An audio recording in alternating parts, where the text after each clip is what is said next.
দাদা, বলছি বউ আর বাচ্চা নিয়ে তুমি কোথায় গেছিলে? কোথায় আর যাবো বল, ওই একটু শ্বশুর বাড়িতে গিয়েছিলাম আর কি।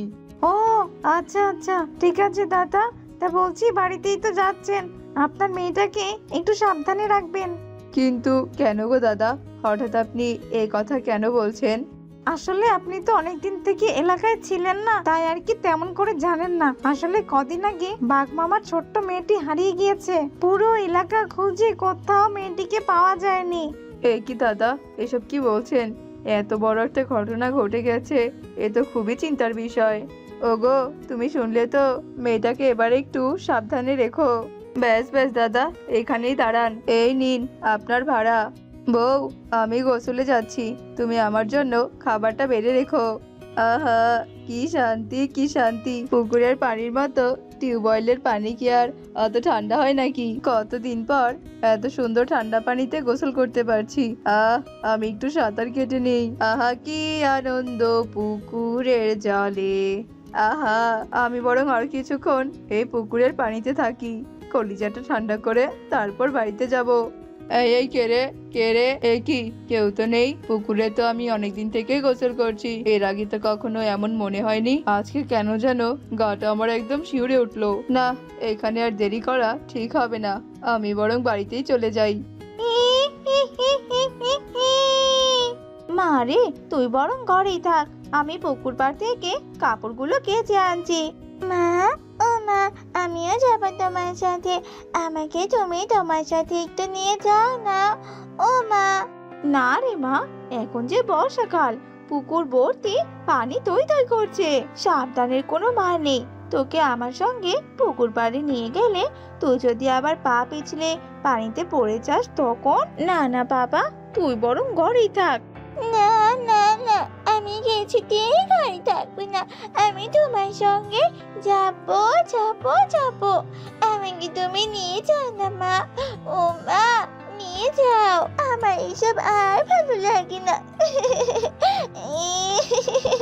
হয়েছে হয়েছে, আরো তো নেকা করে কাটতে হবে না, চল চল আমার সঙ্গে। আরে আরে, ওটা কি? ওটা তো দেখে মনে হচ্ছে একটা বল। যাই যাই, আমি বরং এই বলটা নিয়ে আসি। টুম্পা, টুম্পা, এসব তুই কি করছিস কি? আর একটু হলে তো পড়ে যেতি, এইদিকে আয়, আয় বলছি। মা, ও মা, আমি একটু খেলতে চাই মা, কদিন থেকে তো আমি খেলতে চাই না। ও মা। খেলতে যাবে? আচ্ছা আচ্ছা ঠিক আছে, খেলতে যেতে হবে। তবে শোন, বেশি দূরে কিন্তু কোথাও যাবি না, বুঝেছিস তো? বাড়ির আশেপাশে খেলবি। আচ্ছা আচ্ছা ঠিক আছে মা, এখন তো এখানে আমার মা নেই। যাই যাই, আমি বরং এই সুযোগে পুকুর থেকে ওই বলটা নিয়ে আসি। আরে আরে, বলটা তো এখানেই ছিল, তাহলে বলটা আবার কোথায় গেল? এই এই, কে? কে তুমি? তুমি আমার হাত কেন ধরেছো? ছাড়ো আমাকে, ছাড়ো। মা, ও মা, আমাকে বাঁচাও মা, বাঁচাও। একে দুপুর গড়িয়ে যে বিকেল হয়ে গেল, মেয়েটা আমার মনে হচ্ছে এখনো খেলছে। যাই যাই, মেয়েটাকে আমি বরং গিয়ে ডেকে নিয়ে আসি। টুম্পা, মা টুম্পা। একে মেয়েটা তো আমার এখানে নেই, তাহলে ও আবার কোথায় গেল? বাবা ডোরা, তোমরা তো সবাই মিলে এখানে খেলছো, টুম্পা কোথায় বাবা? আগে আন্টি, টুম্পা তো এখানে আসেনি, ও যে কোথায় গেছে তা তো আমরা জানি না। কি, এখানে কিনা খেলতে আসেনি? তাহলে আমার মেয়েটা গেল কোথায়? না না, এখানে না থেকে আমি বরং আশেপাশে খুঁজে দেখি কোথায় গেল আমার মেয়েটা। কি ব্যাপার গো বউ, তুমি এভাবে কাঁদছো কেন? ওগো, ওগো, আমি যে আমার টুম্পাকে খুঁজে পাচ্ছি না গো। খেলতে যাবে বলে বেরিয়েছিল, কিন্তু ও তো খেলতেই যায়নি। জানি না আমার মেয়েটা কোথায় গেছে। বলো কি? আচ্ছা আচ্ছা বউ, তুমি এ নিয়ে একদম চিন্তা করো না, চলো চলো, আমরা দুজনেই আমাদের মেয়েকে খুঁজি। তুমি ওইদিকে যাও আর আমি এই দিকে যাই। বুড়িমা, ও বুড়িমা, আপনি কি এখানে কোনো ছোট মেয়েকে দেখেছেন? না না গো বাছা, আমি তো এখানে কাউকেই দেখিনি। কি, আপনি কিনা কাউকে দেখেননি? হায় খোদা, আমার মেয়েটা তবে কোথায় গেল? আরে আরে, এই চুড়িটা তো আমার মেয়ের হাতে ছিল, এই চুরিটা আবার এখানে কি করে এলো? আমার মেয়েটা কোথায় গেল?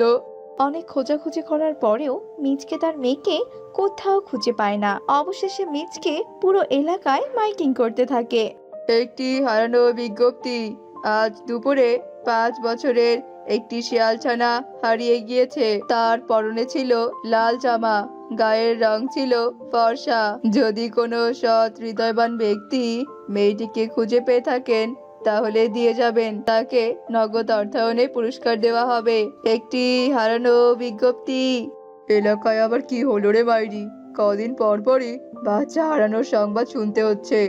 ওগো, আমার মেয়েটা কোথায় হারিয়ে গেল? তুমি আমার মেয়েটাকে এনে দাও গো, এনে দাও আমার মেয়েটা। টুম্পা, মা টুম্পা। মেয়েটাকে খুঁজতে আমি তো কোনো কমতি রাখছি না বউ।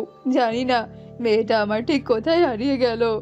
ঘটনা কি, রোজ রোজ দেখি এই বুড়িমা পুকুর পাড়ে গাছের নিচে বসে থাকে। কে জানে বাবা ঘটনাটা কি? মা, মা, বাঁচাও মা, আমাকে বাঁচাও মা। আরে আরে, কি হলো? কে আবার কোথা থেকে যেন চিৎকার করছে মনে হচ্ছে। একবার দেখে আসি তো। কি হয়েছে কি চিত্রা মা? তুমি এভাবে এখানে চিৎকার কেন করছিলে? বলো মা, বলো আমাকে। ওই পুকুরে কিছু একটা আছে আঙ্কেল, আপনি না আসলে আমাকে মেরেই ফেলতো। চিত্রা আবার এসব কি বলছে? তবে কি সত্যি সত্যি এই পুকুরে কিছু একটা আছে? কি হচ্ছে কি? আমি তো কিছুই বুঝতে পারছি না। আমি বাড়িতে যাব আঙ্কেল, প্লিজ আমাকে তুমি আমার মায়ের কাছে রেখে এসো, আমাকে রেখে এসো প্লিজ। আচ্ছা আচ্ছা, ঠিক আছে মা, ঠিক আছে। আর কেঁদো না, আমি তোমাকে এক্ষুনি তোমাদের বাড়িতে রেখে আসছি। চলো। একজন একজন করে এই এলাকা থেকে বাচ্চারা হারিয়ে যাচ্ছে। আমি যে আমার মেয়েটাকেও খুঁজে পেলাম না। এইদিকে চিত্রা আবার বলছে পুকুরে কিছু একটা দেখেছে। আবার আমি আমার মেয়েটাকে খোঁজার সময় ওই পুকুর পাড়ে আমার মেয়ের একটা চুড়ি কুড়িয়ে পেয়েছি। তবে কি সত্যি সত্যি ওই পুকুরে কোনো রহস্য লুকিয়ে আছে? না, আমাকে তো এবার সত্যিটা খুঁজে বের করতেই হবে। বুড়িমা, আপনি রোজ রোজ এই পুকুরে কেন বসে থাকেন? বাড়িতে একা একা ভালো লাগে না, তাই তো আমি এখানে সময় কাটাতে আসি বাবা। আপনার কথা যে আমার একদম বিশ্বাস হচ্ছে না বুড়িমা। আপনি সত্যি সত্যি বলুন তো, আপনি রোজ রোজ এখানে? এমনি আসি বাবা, এমনি আসি। এই কি বুড়িমা, আপনি হঠাৎ এভাবে কাঁদছেন কেন? কাঁদবেন না বুড়িমা, কাঁদবেন না। আপনি আমাকে খুলে বলুন কেন কাঁদছেন আপনি? বাছা, তুমি শুনতে চাও তো আমি এখানে কেন রোজ রোজ আসি? শোনো শোনো তবে, আমার নাতি আর মেয়ে এখানেই থাকতো। হ্যালো, দয়া করে আমার মেয়ের কোনো ক্ষতি করবেন নে। দয়া করে আমাকে কটা দিন সময় দিন, আমি টাকা ম্যানেজ করে আপনাদের ঠিকানায় পাঠিয়ে দেব। I don't like wrong time. তুই কালকের মধ্যে টাকা না দিতে পারলে তোর মেয়ের মরামুখ দেখবি। এই বলে দিলাম। না না, এমনটা করবেন না, দয়া করে আমার কথাটা একবার শুনুন প্লিজ। মা, মা, এখন আমি কি করব মা? এতগুলো টাকা আমি কোথায় পাবো? কাঁদিস না রে মা, কাঁদিস না, খোদার ওপর ভরসা রাখ। রূপা, রূপা বোন, তোমার মেয়ের লাশ যে পুকুরে ভাসছে, কজন মিলে লাশটা উপরে তুলেছে? না না, এই কিছুতেই হতে পারে না। শিখা, মা আমার, এ তোর কি হয়ে গেল? কথা বল মা, কথা বল। হায় খোদা, এটা তুমি কি করলে? আমার বুকের ধনকে কিনা তুমি এভাবে কেড়ে নিলে? হায় হায় রে, এবার যে আমার সবকিছু শেষ হয়ে গেল। মা রে, শান্ত হ রে মা, শান্ত হ। এভাবে আর কাঁদিস না, যা হওয়ার তা তো হয়েই গেছে। রূপা, মা আমার, দাঁড়া মা দাঁড়া। তুই কোথায় যাচ্ছিস? দাঁড়া। আমার মতো এমন মন্দ ভাগ্য যেন আর কারোই না হয়। মা হয়ে আমি আমার নিজের মেয়েকে বাঁচাতে পারিনি। এই জীবন যে আমি আর রাখবো নে মা। মা রে, দাঁড়া মা দাঁড়া, এমন করিস নে। একটিবার আমার কথা শোন, শোন মা শোন। রূপা, এটা তুই কি করলি রে মা? মেয়ের শোকে তুই কিনা নিজের জীবনটাও দিয়ে দিলি। সেদিন ওই যে আমার মেয়েটা আত্মহত্যা করলো, কিন্তু ওর লাশটাও আর ভাসলো না। মা হয়েছে আমি নিজের চোখের সামনে নিজের মেয়েকে হারিয়েছি। তাই তো আমি রোজ রোজ এখানে এসে বসে থাকি, যদি আবার কোনোদিনও ওর লাশ ভেসে ওঠে সেই অপেক্ষায় থাকি। আহারে জীবন, তবে এবার আমি বুঝতে পারছি বাচ্চারা কেন এভাবে একে একে হারিয়ে যাচ্ছে। পুরনো স্মৃতি মনে করিয়ে আমি আপনাকে অনেক কষ্ট দিয়েছি বুড়িমা। এবার আমি আসি, আমাকে যে অনেক কাজ করতে হবে। সকাল সকাল মিচকে ঘুম থেকে উঠে এক তান্ত্রিক বাবার কাছে যায়। তান্ত্রিক বাবা, আমি যে অনেক সমস্যা নিয়ে আপনার কাছে এসেছি, দয়া করে আপনি আমাকে খালি হাতে ফিরিয়ে দেবেন না। আমার সমস্যার সমাধান না করতে পারলে যে অনেক বাবা মায়ের বুক খালি হয়ে যাবে। তোর কথা শুনে মনে হচ্ছে তুই অনেক বড় সমস্যার সম্মুখীন হয়েছিস। বল তবে আমাকে, তোর কি এমন সমস্যা? খুলে বল, আমাকে সবটা খুলে বল।